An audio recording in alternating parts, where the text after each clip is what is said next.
Welcome to season 2 of Love and Context. We made it this far. We made it this far. I think we said in our promo, all 2 of our listeners are still listening. So, I have 3 now. Yeah, it's Pastor Nick and his wife, and they're like making a whole nother season just for us. Well, and his wife only listens because he makes her listen. Yeah. Because, mostly I think she wants to find out if we mentioned her in the episode or not. So she can argue for us to pull it down. Self-defense. Yeah.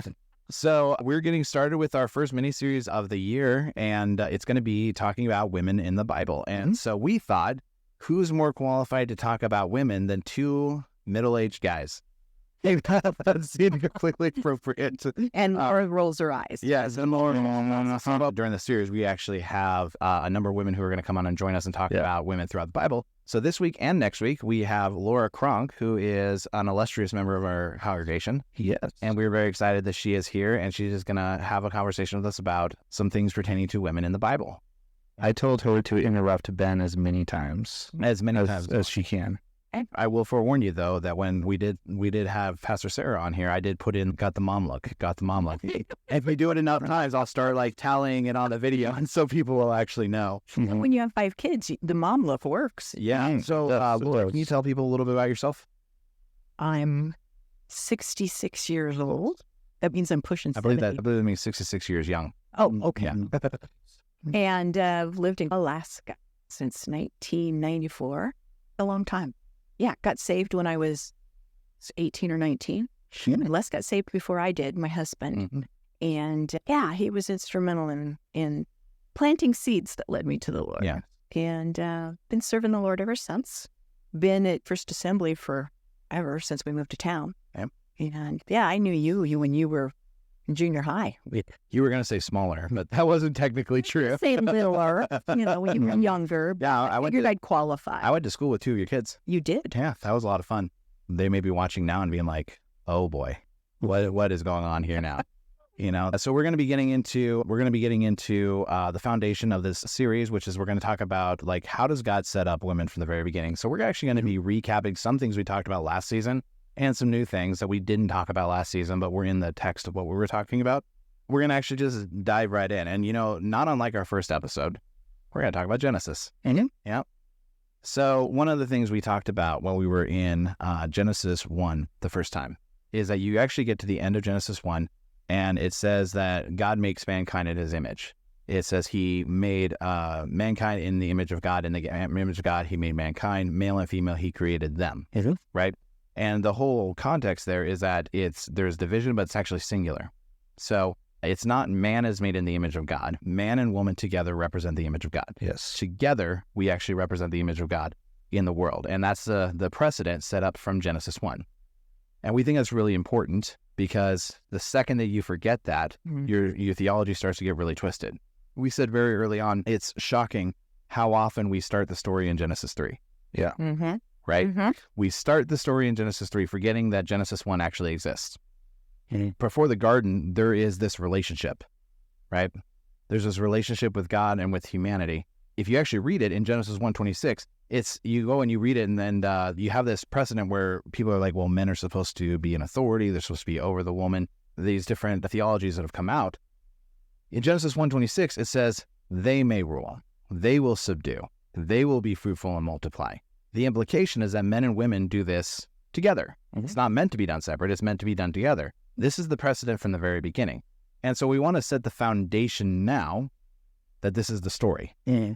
This is where we're always trying to get back to. Brad Gray, who has walkingthetext.com, we referenced him a number of times. He has a series he calls The Restoration of All Things. Mm-hmm. And he's talking about how post-garden, everything is about coming back to the garden state. And even in the book of Revelation, you have this imagery of garden imagery, people returning to the garden. So in that, everything that we do as Christians is actually to come back to the original design. Mm-hmm. It seems counterintuitive then to buy into the fallen design rather than the God-blessed design, right? Yeah, and the language that's actually used in Genesis for God as your helper and woman as your helper is the same. Yes. It's the same language that's used. So, and that sets the stage for the rest of Scripture. Yeah, that's Genesis 2:18. That is the Etzer Kenegdo is the Hebrew. One of the best descriptions that I've heard, and this is So everybody who listens knows that I am not a builder. I'm not a card person, a contract. You just rolled your eyes. Like, one word say that you're like, oh, I know. I had to. Oh, I've been on the receiving end of you trying to describe house problems to me, and I've been like, what are you talking about? Yeah. So the way that I fix like house problems, car problems is I call Spencer, and they get fixed. And As long as you can describe it accurately. yes, exactly. Well, I say car no go problem. That's where Tara comes in. Oh, good. Yeah. So the whole idea of Vetzer Connecto, it's this force that opposes, right? Mhm. Now people think, okay, well that means you're in opposition. Well, there's a good opposition, there's a bad opposition, because when you're building a house and you're building an A-frame, you have one side on the left and you have one side on the right, and they actually oppose each other in force, but together they make a structure, right? They actually oppose each other in force. And that's the idea of Vetzer Connecto, is that you have people in your life who oppose you, but are for you. Mm-hmm. They're actually helping you to become something. And ideally in male, female friendships, relationships, covenantal relationships of like believers, that's what we're actually doing with each other. When they talk about men, iron sharpens iron. Okay, that's a force that opposes, like you're actually helping to strengthen each other, right? When inside of your marriage, you should, like, sometimes you're not going to be, well, a lot of times you're not going to be in agreement about everything. How long have you been married? I've been married 45 years. Yeah, So I'm getting to the point where it's not quite as much as it used to be. Not quite as much as it used to be. But there's plenty of things that you just have different opinions on, and that's okay. You learn how to work together. It's almost like being married teaches you how to love Christians well. Yeah. Because if you're like, well, I know that I am committed to loving this person, so we will figure it out. Teaches you grace and Yeah. compassion Yeah. and patience and All the things. All the So God creates humanity, man and woman, to be co-patriots, to fulfill his purpose in the world. And that's the goal from the very beginning. Now, once again, Genesis 3 is coming, and so we're going to talk about that probably in this episode. But before all that, the relationship of man and woman, they're partners that work together, right? Yeah. This is the foundational thing. And so, like, when you want to go somewhere, you always got to know where you're coming from, right? And then Genesis 3 happens. And I want to reference something we talked about last year, which I am becoming more and more convinced about, is that in this section where Adam and Eve, they reach out and they just say, we want to define good and evil on our own terms, right? We want to take this knowledge of good and evil. We want to have the ability to decide for ourselves what is good and evil. Very dangerous in general. Yeah. Which goes back to why you don't want to eat from that tree. Yeah. Yeah. Which is exactly why you don't eat fruit. Wait, that's not the takeaway. No, that tree, that specific tree. Capital T. And there's this section where people say, well, the humanity is given a curse. And I have maintained, and we discussed, and I'm becoming more convinced that there is not actually a curse that's levied on mankind. And especially after talking through Torah, I absolutely believe that to be true. Because the snake is cursed to crawl on his belly. And then he says to Adam that the ground is cursed because of you. Okay. Adam is not cursed, but the ground is cursed because of him.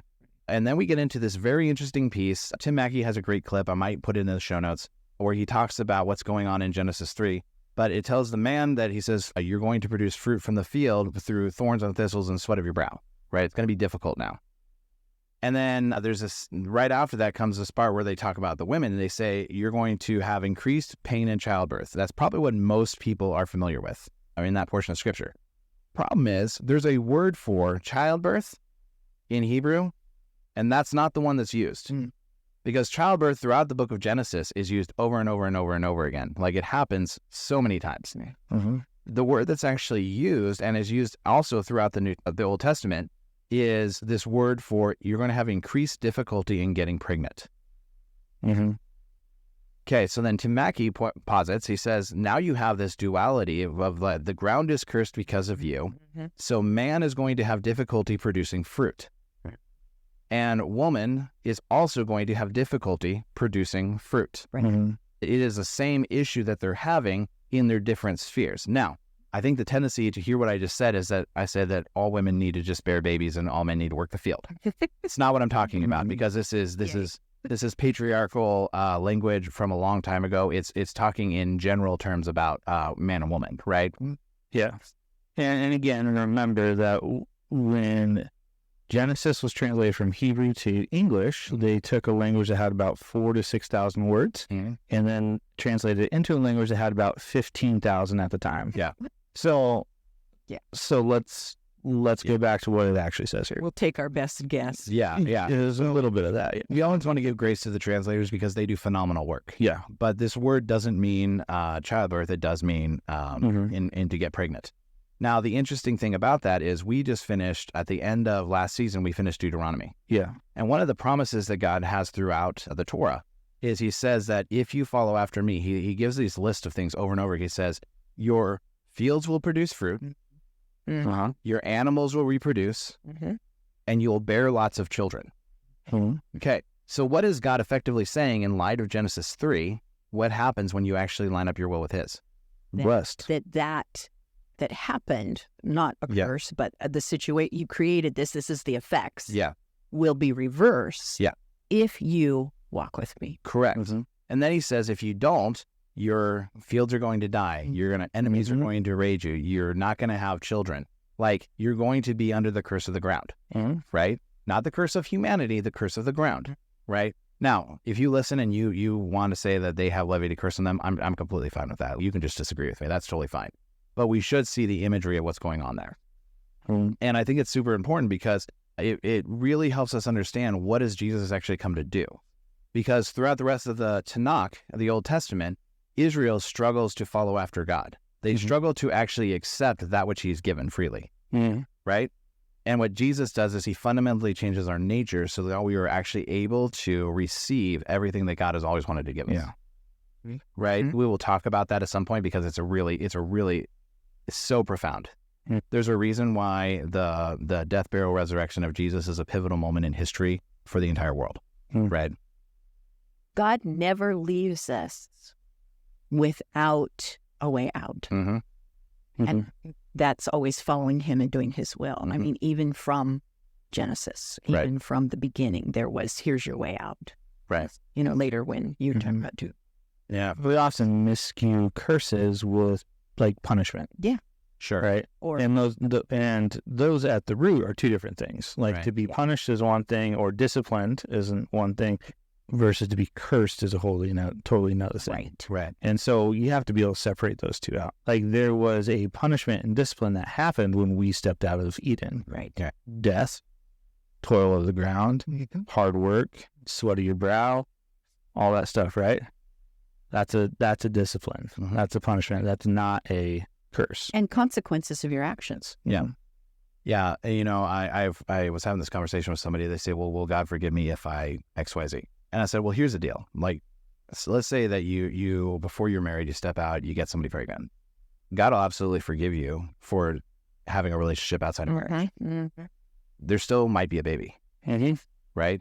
There still might be fractured relationship between you and this person if you don't do or do not work things out, right? That doesn't go away. You still have a responsibility for that. Correct. Yeah, there is still a not a penalty. I'm going to call it just a repercussion of what consequences. Yeah, and I was like, that isn't necessarily brought on by God. That is just a natural part of what the world is at this point because the world is fallen. It hasn't been redeemed. It hasn't been passing through fire, as Peter was talking about, purified back to heaven coming to earth. It's not there yet. And so we live in a world where when you step out and you're doing these things, you're going to have consequences that stick with you. To your point, Spencer, like when you don't trust God to determine good and evil on your own terms, this is what's going to happen. This is just what it looks like. There's a reason why God told you to do it one way. It turns out if you create the system, you have a pretty good idea of how it should run. Where you're going to put in the escape clauses. Well, and like I was having that conversation actually with your husband, but I was talking about, I said, people are like, oh, well, why death, decay? And I was like, well, God told us how the world's supposed to operate, and then we choose to operate outside of it. And then we're like, well, why is my body messed up? Why is my mind messed up? Why is my spirit messed up? Because it's not meant to be that way. Yeah. You're meant to be in harmony with the way God created the world, but we're out of sync. I mean, it's a beautiful thing we call free will, but it's also a terrible thing we call free will. Have you ever formatted an Excel sheet? Not well. Not well. So I worked at a place where like they had some Excel sheets that were like expertly formatted. Yeah. It was awesome. And every time I went in there to look at something, somehow something changed. Right. And then the HR person would like come give me an earful and then be like, okay. And then she's like, I just spent 2 hours fixing everything, finding the problem. Don't ever touch this again. Right. But it's really easy to go in and be like, oh, well, that 7 should be a 6, and then you change it, and then all of a sudden your whole thing just falls apart, right? Right. And so to your point, like, it's really easy.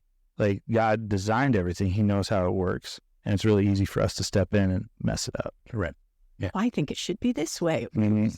I think this 2 should be a 4. Oh, look at that. Everything broke. Yeah. Yeah. And especially with Excel sheets, the cascade effect on all of your other sheets and all of your, oh my gosh. I mean, avalanche. But yeah, we're talking about Excel, and there's somebody here who's like hyperventilating because they can just feel like you messing with their system. Yeah, they could just feel it. Yeah, they can feel it right out. We'll keep him away. Yeah. One of the things, the reason I bring all this out is to point out, like, in the beginning, man and woman, partners, compatriots, go, subdue the earth, fill it, be fruitful, multiply. You do this together. Okay. Post fall, like, together, you both are going to have consequences, and they're very similar things. They're just in your own realm of what God is doing in your life. You're actually both responsible for following after and following God. And as you do that, you start to see this reversal of everything that's come before, because God starts to bless your walk. And so now instead the ground is blessed because of you. Like, the places are blessed because of you. I think it's really actually clear, and get a little Pentecostally here for sure. But when believers in Christ carry the Holy Spirit and go places, their very presence changes atmosphere. Yeah, it does. Right? Because you carry God into a place. And so if it's broken, you start to see light come in, right? It's one of the reasons that I always pray for and encourage Christians who work in jails. Because it's such a dark place to work. I was like, but their presence shifts atmospheres because the presence of God goes with you. Coming back to this idea of the temple, right? One of the things that I was going to say in talking about that each one had consequences for their actions within their purview or whatever, right? Which doesn't mean that the only thing women should do is have babies. Right. You know, I mean, and doesn't mean that Adam, the only thing he should do is work. Right. You know, which that has gotten skewed. Right. And, you know, it was written in a patriarchal time. Sure. Particularly where this was the jobs, and this is to identify with that. Yeah, well, 100%. And we're going to try to pull that out over the next 7 or 8 weeks. A lot of these things where God has worked through women in leadership, in elevated office. Now, one of the things I was actually talking about with a friend today is I said, well, we're talking about women serving in ministry. I was like, not every woman should be a pastor. No. Or a missionary. Not every or man a prophet. should be a pastor or exactly. That's the follow-up too, is there's lots of people who are serving in pastoral ministry that probably shouldn't be there. Right? So what we are trying to do is dispel this idea that because of your gender, you're unqualified. Right. Now, listeners, if you disagree with us, that's totally fine. We're going to love you anyways, and we'll just disagree and figure it out. Right? We both love Jesus, and we're going to figure it out. This is not a salvation issue, and if you think it is, then I would love to buy you a French fry. Just a French fry. Just one? To have a conversation. It's a short conversation. Okay. One French fry. Got it. I'll buy you 2 if you agree with them. Yeah, we will just... Maybe some ketchup. We want to let you know, just because you're listening here doesn't mean you have to agree. Like, people are going to have different perspectives, but I do expect you to be consistent. And we're going to talk over the next 6 to 7 weeks of what that actually looks like. Right? So talking about Torah, some of the things we talked about last year that I thought were actually women specific, like, that I wanted to bring up. You remember when we talked about the test for the unfaithful wife? Are you familiar with this story? Okay. So in the book of Numbers, there is this test that's given for the unfaithful wife. And it's this really weird story that when you read, you're like, what is going on here? Right? So the story essentially posits that if a man thinks his wife is unfaithful, he has to go talk to the priest. They have to go to the priest together. And then the priest is going to take dirt from the floor, put it in some water, and make her drink it.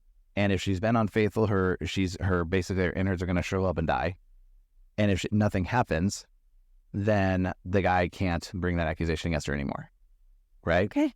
Now, we said that sounds really weird in our context because we live in the 21st century. It is really weird to interpret it from the 21st century. Weird in our context. But I said, now you got to understand that in their society, women had no recourse if they were accused of adultery. They could just be divorced, sent away, left with nothing.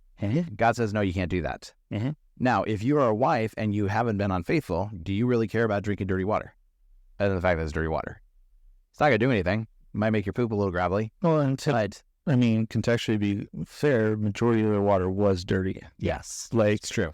So It's not like it'd be that big. it's not too much different. And if you have committed adultery, you're probably not going to drink it because you know what it's going to do to you. Mm-hmm. Mm-hmm. So what it does is it gives women a recourse to actually, one, come against their husbands, and also they have to bring it to the priest. And if they bring a false accusation, there's a very strong shame and honor culture. Yeah. Mm-hmm. And so the husband will actually bring shame. So it gets rid of a lot of baseless accusations, right? Because they're like, well, you cheated on me. Well, let's go to the priest. Mm-hmm. Here, give me the water. Yeah. If you haven't done it, like, you don't care. You know you're not doing anything. Yeah. So we're like, this thing that seems like it's an anti-woman thing is actually very progressive when you're actually looking in the context of what it's actually talking about. It's actually elevating rights. It gives women both power and dignity in this context. And that's really important because in their culture, they're very suppressed. Yeah. Mm-hmm. Right? And it works along the same lines of when the two mothers came to Solomon, each claiming the baby. Mm-hmm. And he said, well, we'll cut the baby in half and you can both have. Right. And there's a psychology in here, and the same with the dirty water, right? Yeah. Mm-hmm. If you haven't cheated, you're not going to worry about it, right? Yeah. And and the mother whose baby it was said, no, give it to her. Yeah. The mother would rather the baby stays alive Yes. and they never have it. Yeah.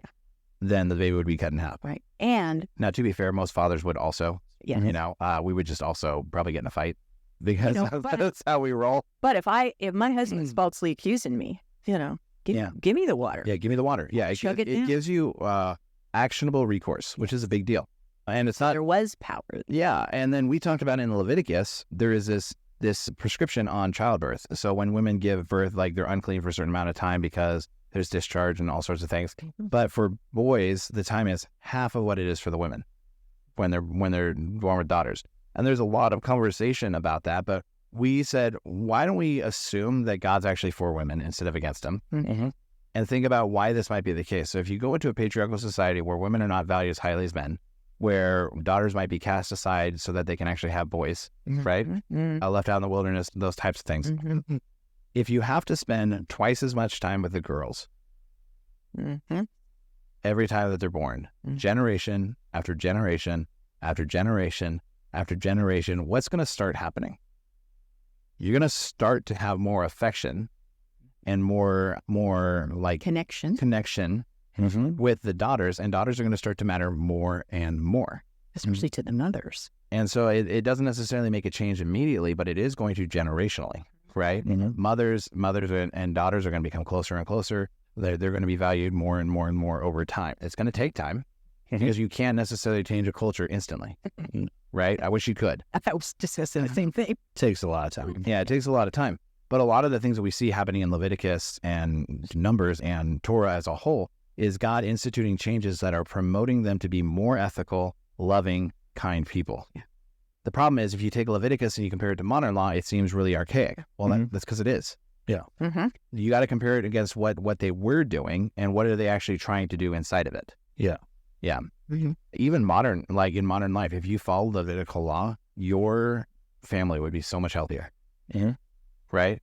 Like in general, like there's some things that don't necessarily apply because we're not desert people. Like we are definitely not desert people. Oh, no. Yeah. No, especially with the temperature outside today. Yeah, I know. It's very cold today. Last week I was in the high desert in the winter, and it was like 65, and I was like, this is a beautiful summer day. Sleep. And then I was like, I don't want to be here in the summer. Like, Yeah, it's real hot. Yeah. I remember in Numbers also, Zelophehad's daughters. You remember that story? I wondered how to pronounce that. Yeah, somebody probably on this thing is You're- like, you're- that's not right. You're whipping through it really fast. Yeah, I'm just going to pretend like I said it right. Zalaph, we'll just call it Zelophehad. Yeah, big old Z's. His daughters, like he dies and all the males in their family die. And so the daughters are left without anything. And the people are like, well, I mean, I guess we'll just take their land, right? Because, and God was like, yeah, that's not happening. Like we're going to make sure. And then we're also going to make sure that they can never lose their land.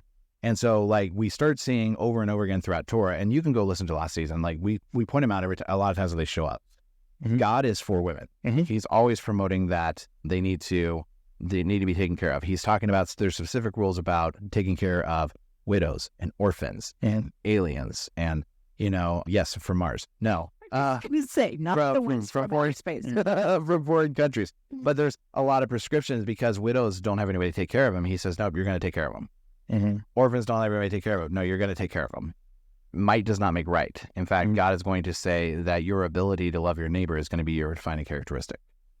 Then we actually have some of my favorite characters in the Bible, which are the midwives in Exodus 1. Yeah.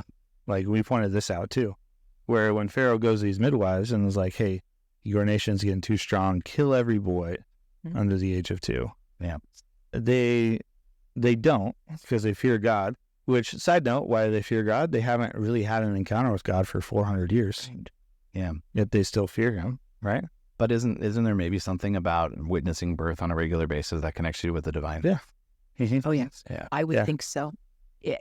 Midwife has, to be called as a midwife, and I had one of my children at home with a midwife, and it is a calling, and there is a spiritual aspect to it that you cannot deny watching life happen, and be created and come to fruition. And I agree. One, they're just like, I mean, because they're basically flipping the bird to Pharaoh, because they're like the most powerful guy in the world at the point, and they're like, yeah, we're not going to listen to you. We recognize what God is doing, and we're not going to do that. And there's an interesting paradigm in this story, because they straight up lie to Pharaoh. Yeah. And God is okay with it. Yeah. Right? It's my favorite as well. These women are so stout. We're running to get there. And babies have already popped out, and so we can't do anything about it. Right. Yeah. How does one thing? Yeah. Yeah. Which is like, if you look at it at its face value, like, that's a complete lie, because you could show up a little late and still do what Pharaoh asked, right?